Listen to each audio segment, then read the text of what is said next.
Hi friends, నేను మీ హేమని. ఈరోజు మీ అందరి కోసం అయితే కోడి కూరలో ఒక స్పెషల్ అండి. ఆ కూర పేరే పెద్ద కోడి అంట.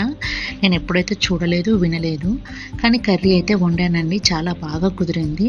అది 2 కేజీల కన్నా ఎక్కువ, 4 కేజీలు 6 కేజీలు అలా ఉంటుందంట. నేను 2 కేజీలు అయితే తీసుకున్నానండి. అది 1.5 కేజీ అయ్యింది కర్రీ. సో అది ఎలా ఉండాలో చూద్దామండి.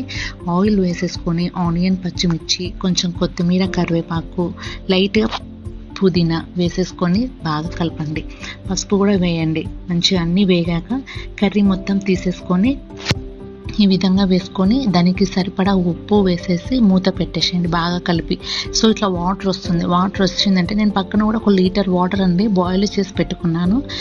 ఎందుకంటే ఈ కర్రీ ఉడకడానికి 1.5 అవర్ టైం పడుతుందని చెప్పారు. సో నాటుకోడి లాగా అన్నట్టు, కానీ నాటుకోడి కూర కాదండి. సో వాటర్ అయితే తీసుకొని పోసానండి. ఈ విధంగా మసులుతున్నప్పుడే ఇప్పటికీ ఒక 40 మినిట్స్ అయిందండి. 40 మినిట్స్ తర్వాత నేను అల్లం వేసాను. మధ్యలో వేసేసి అల్లం బాగా మరగాలండి అక్కడ. ఎందుకంటే అల్లం వాసన, పచ్చి వాసన రాకుండా చాలాసేపు మరగపెట్టిన తర్వాత కలిపాను కర్రీ మొత్తానికి.